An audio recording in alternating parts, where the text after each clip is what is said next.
objetivos es explicar el funcionamiento de los protocolos de esta capa, sobre todo. Aplicaciones que vamos a usar nosotros, que somos los usuarios finales, y que tiene también interacción con la capa de presentación y sesión. Entonces, de esta manera vamos a explicar algunos funcionamientos de esa capa con interacción con estas otras subcapas, ¿verdad? O sea, capa 7 con capa 6 y capa 5. Se va a explicar cómo funcionan las aplicaciones de usuario final en una red punto a punto. Qué funciones tienen los protocolos web de correo.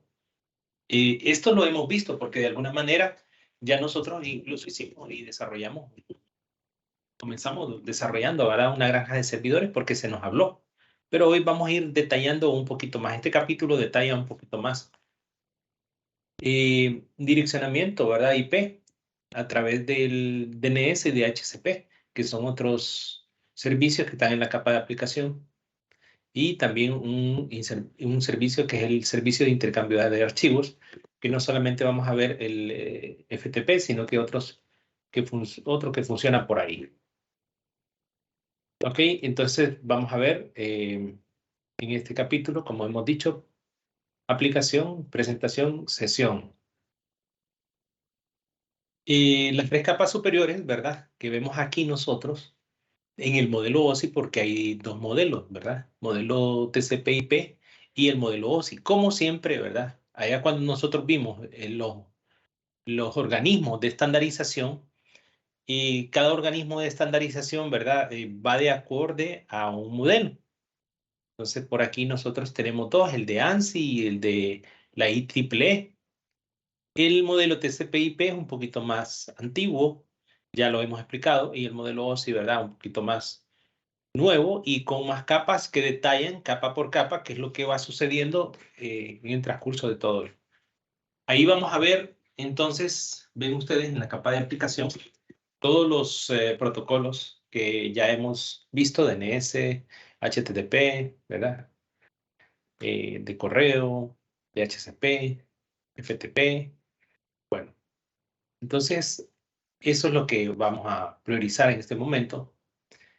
También vamos a ver cómo esta capa proporciona la interfaz entre las aplicaciones, ¿verdad? Para comunicarse y una red subyacente a través de la cual se transmiten los mensajes y los protocolos que ya hemos ido mencionando. ¿Cuáles son las funciones de esta capa? Una de las funciones es dar formato a los datos, ¿verdad? Tanto de origen y de destino, de tal manera que se presenten en una forma compatible, digamos, ¿verdad? De tal manera de que el destino pueda recepcionar de una mejor manera. Vean ustedes ahí en la imagen que tenemos diferentes tipos de archivos, ¿verdad? Dependiendo del tipo de archivo que nosotros estamos enviando, modificando, compartiendo, etc. Otra de las funciones es comprimir los datos, de tal manera que también se puedan descomprimir, ¿verdad? Cifrar los datos también, transmitirlos y descifrarlos al recibirlos. O sea, es aquello que llamamos encapsulación y desencapsulación. Dentro de estas funciones principales de la capa de presentación también vamos a ver las funciones de la capa de sesión, ¿verdad? Y ya definimos un poquito la capa de presentación, ahora definamos la capa de sesión. Va a sesión, la capa de sesión va a crear y mantener los diálogos entre las aplicaciones de origen y de destino, ¿verdad? También maneja el intercambio de información para iniciar los diálogos y mantenerlos activos, para reiniciar sesiones que se interrumpen y que estuvieron inactivas en algún momento. ¿Cuáles son los protocolos de la capa de aplicación? Entonces, de TCP/IP. Estos, ¿verdad? Como ya hemos dicho, van a especificar un formato, la información de control también, es necesario para ver las funciones de comunicación que van a ver en Internet. También los protocolos de capa de aplicación son utilizados tanto por los dispositivos de origen como destino, ¿verdad? Sabemos que ambos dispositivos tienen que tener esas aplicaciones montadas. Y para que las comunicaciones se lleven a cabo correctamente, los protocolos de capa de aplicación que se implementaron entre los hosts de origen y destino deben ser compatibles, lo que estábamos diciendo. Entonces aquí nosotros tenemos, ¿verdad?, unos ejemplos del DNS, que es el sistema de dominios de nombre, y a través de los protocolos TCP/UDP, ¿verdad?, también tienen un número de puerto, cada uno asignados. Entonces, este es el que se encarga, ¿verdad?, de traducir direcciones IP en nombres de dominio. Tenemos el DHCP, ¿verdad?, que trabaja a través de en el cliente con un puerto UDP 68 en el servidor 67, ¿verdad? Este permite que las direcciones vuelvan a utilizarse cuando ya no son necesarias. O sea, acuérdense que el protocolo de DHCP es la asignación, ¿verdad?, dinámica que nosotros tenemos. Eso es lo que normalmente el usuario es transparente para el usuario no lo ve. Eso quiere decir que, por ejemplo, cuando nos montamos en una red, cuando nos montamos en cualquier red, básicamente no tenemos que configurar ningún protocolo IP, ¿verdad?, o configurar una dirección IP, sino que esta ya se asigna automáticamente. También tenemos HTTP que se asigna a través del puerto 80, ¿verdad? Y 80, y este hace un conjunto a través de un conjunto de reglas, el cual podemos ver a través de archivos de multimedia, ¿verdad?, de sonidos y otros que podemos ir observando. También tenemos lo que es la red punto a punto, o qué es lo que sucede entre un dispositivo A y un dispositivo B. Aquí tenemos, normalmente nosotros hemos visto, ¿verdad?, algunos tipos de archivo o algunos tipos más bien de jerarquía, de modelos, de, digámoslo así, de red, ¿verdad?, topologías, según su alcance geográfico, ¿verdad? Ya las definimos como LAN, WAN, y esas son las que nosotros estamos viendo, por ejemplo, cuando configuramos redes.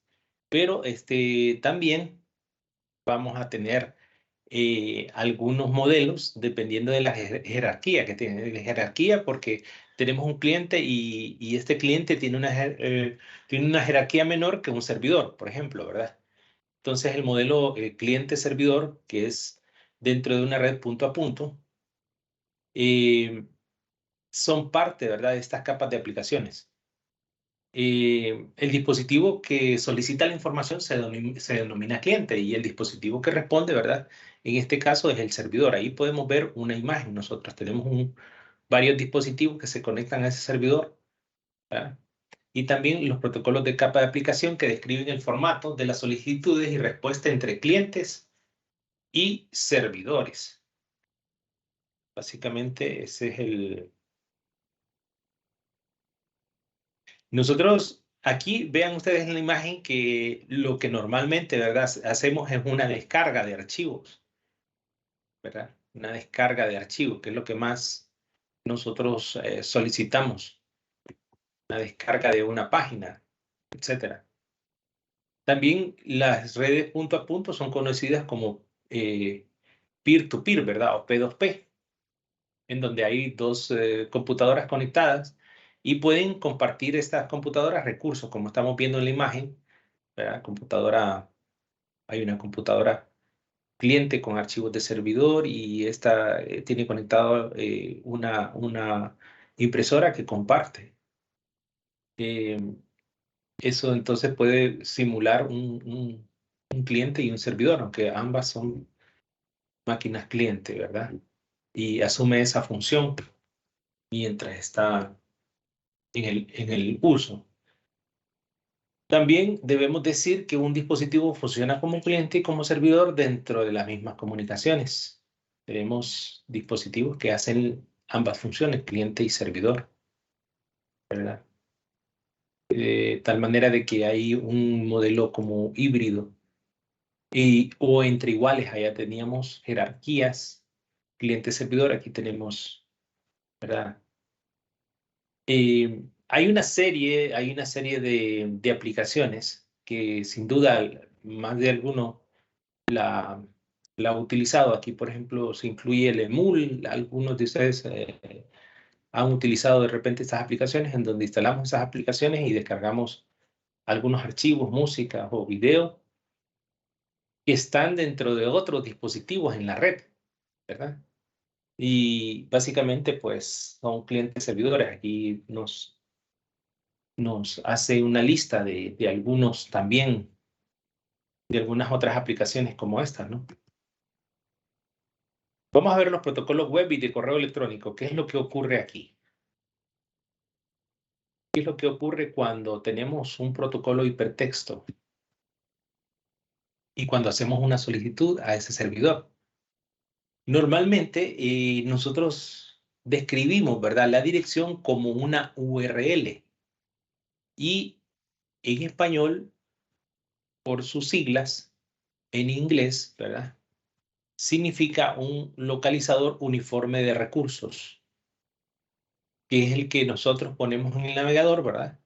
Y esa es la dirección URL, localizador uniforme de recursos. Para mejor comprensión, como dice aquí, ¿verdad?, vamos a interpretar paso a paso las partes de una URL. En primer lugar, ¿verdad?, siempre van a observar ustedes que se antepone el protocolo HTTP.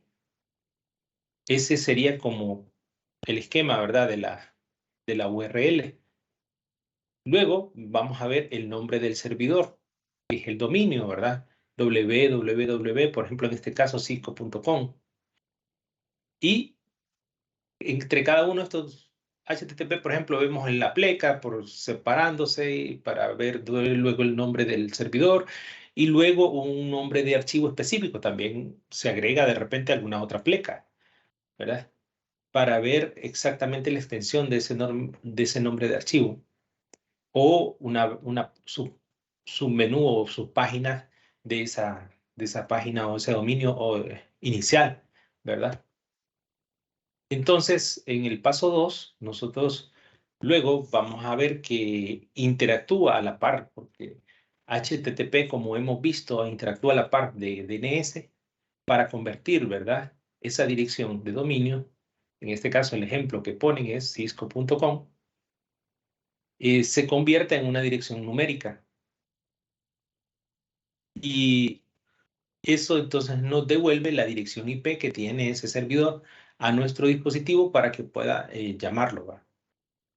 El tercer paso es que en respuesta ante eso, el servidor envía el código HTML de la página que se está solicitando, ¿verdad?, y responde. Entonces aquí el cliente inicia una solicitud del servidor enviando, ¿verdad?, una solicitud. Este se conoce como un GET y el nombre del archivo. Ahí podemos ver un ejemplo. En el paso 4, ¿verdad?, entonces el navegador es el que se va a encargar de descifrar ese código HTML y dar formato a la página para que nosotros podamos visualizarla en el navegador, ¿verdad? Todo esto es los pasos que se va dando uno a uno. Entonces, en este protocolo HTTP o HTTPS, ¿verdad?, que es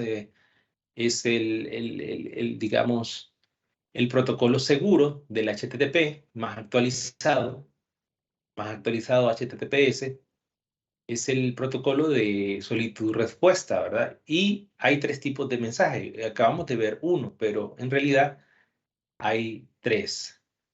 El GET es el que siempre realiza, ¿verdad?, la solicitud, es el mensaje de solicitud ante el servidor. Luego, el POST es el que carga los archivos de datos, como el formulario que vimos anteriormente. Y el PUT es el que carga los recursos del contenido, ¿verdad?, la imagen, y se traduce y es traducido por el navegador, ¿verdad?, en la visualización que nosotros podemos observar. Ahí tenemos un ejemplo en la mano derecha, que es una imagen que tenemos por ahí. Link, Tal como nos está diciendo entonces, aquí. Ujú. Entonces, como, bueno, son las gestiones de consulta, me imagino, ¿verdad? De parte del servidor. Todas las funciones que tiene para poder solicitarlas. La head, como dice usted, el post y el pub. Y hay otros más, me imagino, pero en este caso solamente se utilizan estos tres. Sí, estos son los que se utilizan, ¿verdad? Para generar todo este tipo de consultas y respuestas.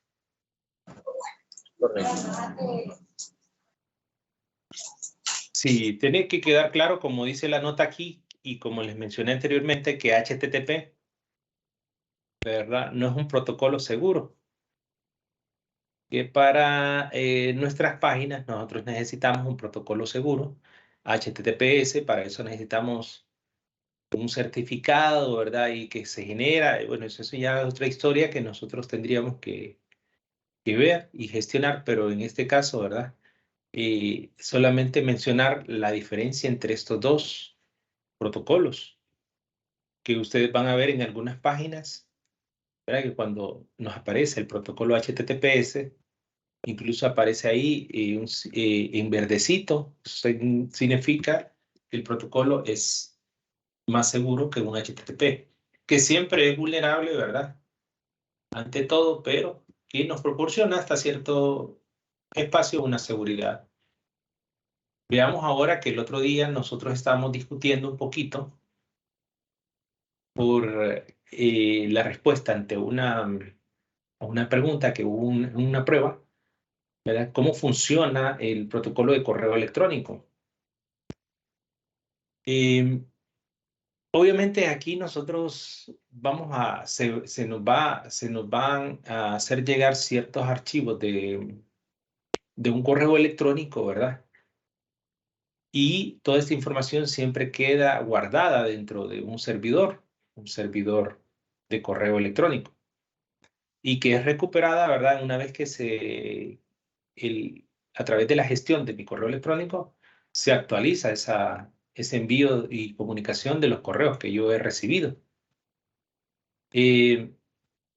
Los que se utilizan, tal como dice aquí, de verdad, es el SMTP para la transferencia de correo electrónico, el envío de ese correo electrónico, y los protocolos que hacen la recepción o reciben esos correos son el POP, en primer lugar, como lo pusimos la vez pasada, y IMAP, ¿verdad? Establecimos algunas diferencias también entre estos protocolos, ¿verdad? Entonces, aquí podemos ver nosotros un, un ejemplo en la imagen.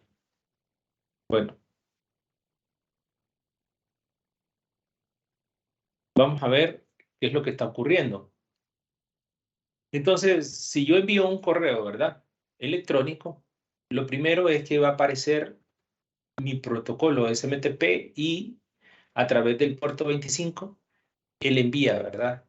El puerto 25 reconoce esa aplicación que yo estoy utilizando para enviar mi correo. Y posteriormente se establece la conexión y se intenta enviar el correo electrónico.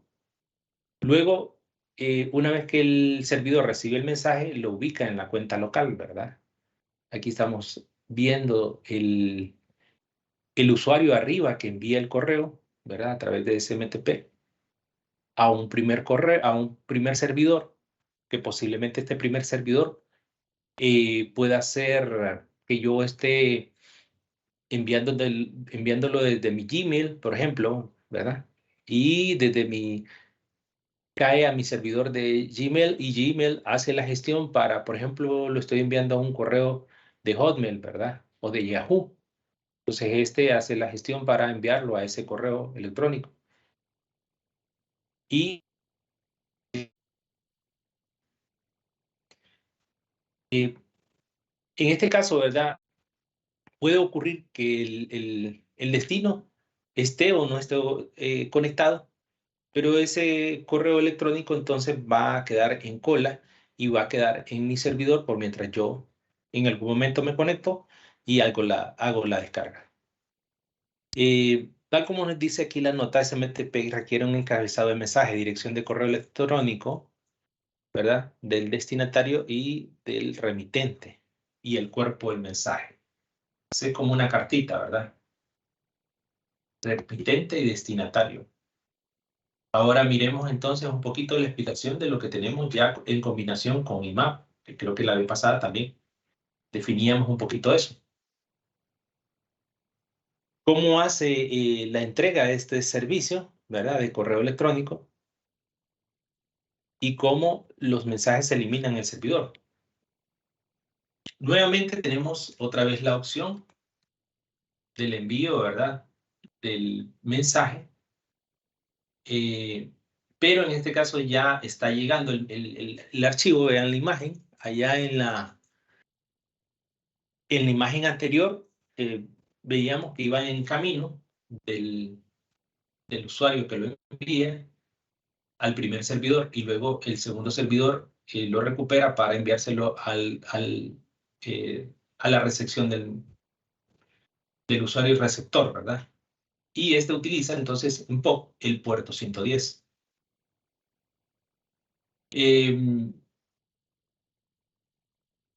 Una vez que se establece la conexión, ¿verdad? Envía un saludo, POP envía un saludo. Y el cliente y el servidor POP intercambian comandos y respuestas hasta que la conexión se cierra o se cancela. Aquí, como establecimos la vez pasada, POP no almacena mensajes, ¿verdad? Y tampoco es recomendado para empresas pequeñas que necesiten soluciones de respaldo. Aquí explicamos IMAP, que describe un método para recuperar mensajes y que este sí guarda, ¿verdad? Como dijimos, una copia de los mensajes. Eso es una de las principales características, ¿verdad? Que tiene IMAP, a excepción del POP. Y que también establecíamos que POP puede descargar, ¿verdad? Archivos remotos, mientras IMAP no. Siempre el usuario puede, ¿verdad?, eliminar un mensaje, si él así lo desea, o recuperarlo. Ahora hablemos de DNS, cómo es que convierte estas direcciones IP en nombres de dominio y viceversa. Las direcciones o nombres de dominio, ¿verdad?, tienen asignadas siempre una dirección IP. Es así que, por ejemplo, cisco.com es posible que tenga una dirección como la que nos están dando aquí. Ejemplo, 198.133.219.25. Pero es más fácil para un usuario, ¿verdad?, reconocer un nombre de dominio que una dirección tal como la que aparece ahí, ¿verdad? Es como que nosotros, los teléfonos, fuese más sencillo que nos lo aprendiéramos por el nombre de la persona que por el número de teléfono, ¿verdad? Por ejemplo, mi teléfono es 2230-9090. Es un número fácil, ¿verdad? Pero en lugar de eso, que fuera Nelson Díaz. Podría ser. Pero en los números de teléfono, pues sabemos que la lista es limitada, o sea, no es un número tan extenso, pero en las direcciones web sí necesitamos un nombre que el cual todos sean comercial y que lo puedan eh, definir rápidamente.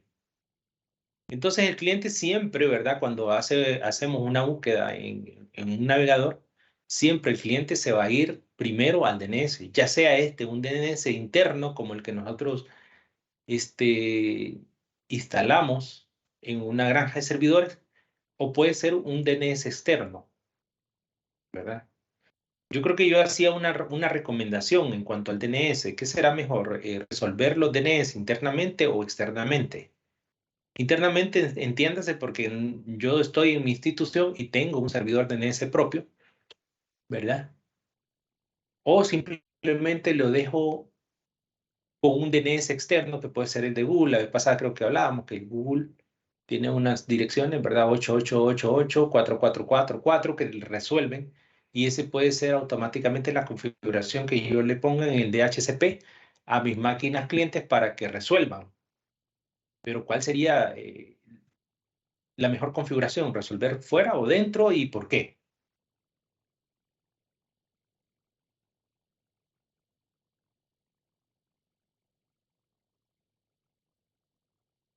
A ver si alguien se acuerda.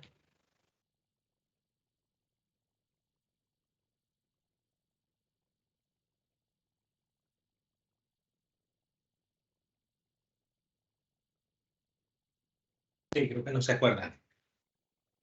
Siempre resolver una dirección DNS, ¿verdad? Internamente. Aquí vean que el cliente y el DNS está fuera prácticamente porque hay una nube en medio, ¿eh? El cliente está resolviendo fuera.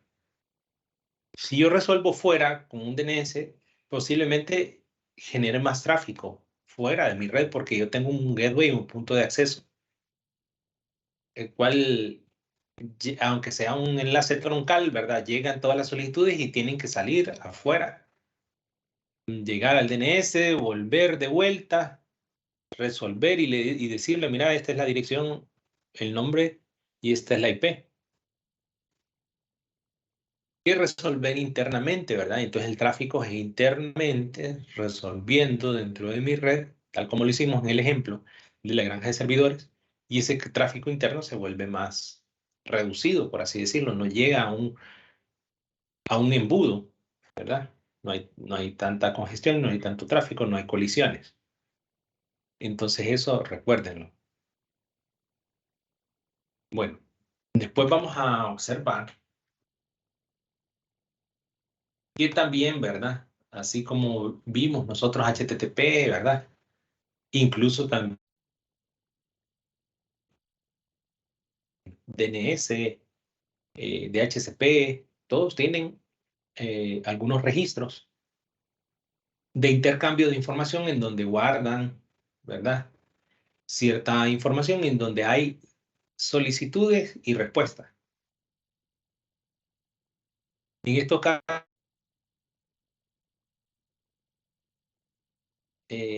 por ejemplo, para DNS hay un registro que lleva, ¿verdad? La A, en donde hay una dirección IP versión 4 del terminal o del dispositivo origen. Hay un NS, es un servidor de nombre autoritativo. Ya vamos a ver, ¿verdad? En este caso un DNS porque hay jerarquías también de los DNS. Los DNS no manejan toda la información. A veces tienen que solicitar información a otros DNS para poder resolver solicitudes, ¿verdad? Se imaginan que hay una lista de direcciones y eso lo resuelven rápidamente. También 4 veces A, una dirección IPv6 de terminal, que esto es en lugar de IPv4, y MX, que es un registro de intercambio de correo. Entonces, tal como nos dice aquí, ¿verdad? Cuando hay una consulta, el DNS va a observar primero sus registros y si no puede resolverlos, entonces los almacena, pero contacta a otros servidores y va aprendiendo de esos otros servidores y va almacenando la información o direcciones que tiene de esos otros servidores. Cuando hay coincidencias, entonces se devuelve al servidor solicitante, ¿verdad? Y este almacena esa dirección. Bueno, esos son algunos de los pasos. Miremos. Entonces, ¿qué es lo que sucede aquí? En un formato en donde hay ciertos tipos de solicitudes de cliente y respuesta del servidor. Cuando hay mensajes de error, ¿verdad? Por algún tipo de transferencia de información, de archivos, recursos. Un mensaje DNS es una pregunta. Puede solicitar, hacer una solicitud el cliente. Entonces esa pregunta va para el servidor, ¿verdad? De nombres. Y hay una respuesta en donde hay un registro de recursos que responde la respuesta. Hay una autoridad, ¿verdad? También hay un registro donde se apunta a esa autoridad. Acuérdense que es autoritativo, o sea, hay niveles, ¿verdad? Y niveles de DNS, ya los vamos a ver. Y hay un mensaje adicional también, en donde registra los recursos que poseen una información adicional. Vean aquí está el árbol de jerarquías de DNS, en donde ellos van creando su propia, se forma como una subred, ¿verdad? De todos los DNS que se van conociendo para poder ampliar su base de datos de nombres de dominio, y que cuando hay un servidor DNS recibe una solicitud para una traducción de nombre que no se encuentra, ¿verdad?, dentro de esa zona DNS, el servidor DNS reenvía la solicitud a otro DNS dentro de esa zona. Algunos ejemplos de estos dominios, ¿verdad?, superior son, por ejemplo, los .com, que es una empresa o industria, .org, una organización, ¿verdad? O los .au o .hn, por ejemplo, que son países. Eso lo vemos en la cadena superior, ¿verdad? Vemos en el nivel administrativo del dominio. Vean ustedes .net, .edu, .com, .au. Luego más abajo hay otros DNS, ¿verdad?, que tienen que ver nada más con un segundo nivel, que ya son más locales a nosotros. Aquí ustedes pueden hacer algunas pruebas, por ejemplo, con este comando, ¿verdad? En nuestro sistema operativo, que nos permite ver en las direcciones, ¿verdad?, de los servidores DNS, y si hay algún problema, pues nosotros podemos resolverlo, ¿verdad? Porque a veces se nos caen las páginas, no sabemos por qué y tenemos que buscar, una de las cosas que tenemos que ver es si está resolviendo correctamente, ¿verdad?, los DNS, si está convirtiendo realmente esas direcciones, ¿verdad?, en direcciones IP, entre otras. Recuerden que los servidores siempre deben de tener direcciones estáticas, ¿verdad?, y no dinámicas, porque también ese puede ser otro problema. Ok. Tenemos la siguiente diapositiva. Ya entrando en el protocolo de HCP, ¿verdad?, que es el que va a automatizar, en este caso, IPv4, también existe una versión para IPv6. Recuerden que aquí nosotros tenemos que configurar, ¿verdad?, en el DHCP, el rango que se va a asignar de direcciones IP automáticamente, y también tenemos que asignar, por ejemplo, el servidor DNS, el gateway, para que todos los dispositivos sepan por dónde enviar los paquetes, ¿verdad?, salientes, y dónde van a resolver dominios de nombre. Y tal como nos dice aquí, ¿verdad?, en algunos rangos de HCP, como funciona dinámicamente, también nosotros tenemos que apartar algunas direcciones estáticas para nuestros servidores o equipos especiales, ¿verdad? Vean aquí, ¿verdad?, que para IPv6 existe un DHCP versión 6 que va a proporcionar algunos servicios similares.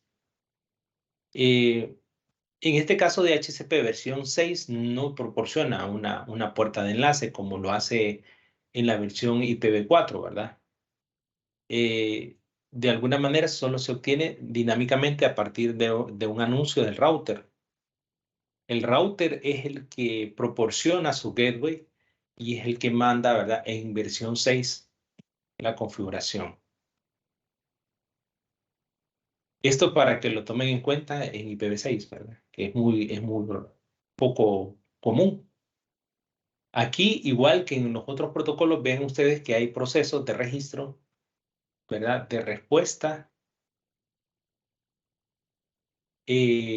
Obviamente se trata de poner algunos registros, ¿verdad?, que son parecidos a los anteriores, pero aquí vean ustedes, hay un DHCP Discover, por ejemplo, que es el que hace el descubrimiento o la primera,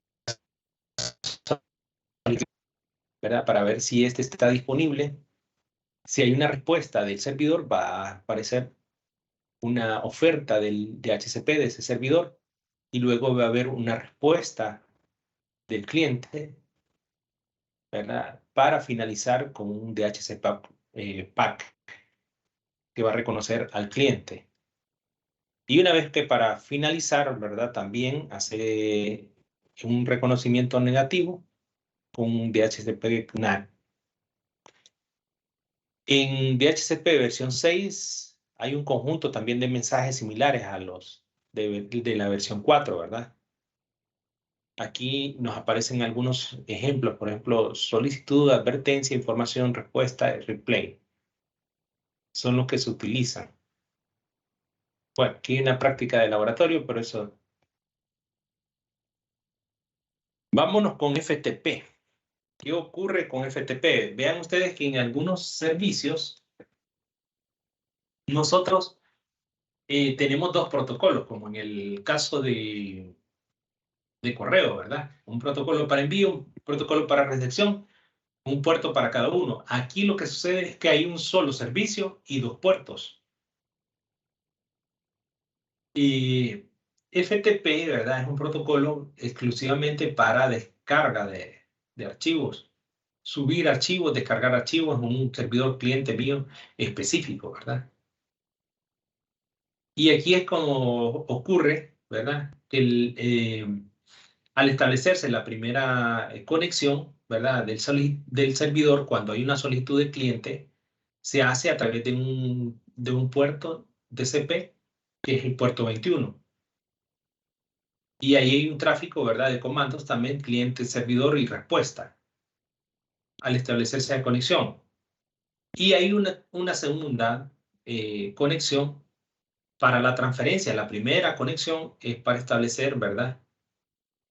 El tráfico de respuestas entre cliente y servidor. La segunda es para la transferencia de archivos a través del puerto 20. Y también el paso 3 nos dice que la transferencia de datos puede ocurrir en cualquier dirección. El cliente puede descargar, extraer datos y el servidor subir datos e insertarlos, ¿verdad? Eso es lo que ocurre. Vemos otro tipo de archivos exclusivos, un tipo de servicio de archivo que es exclusivo de, por ejemplo, en este caso de Windows, que es el SMB.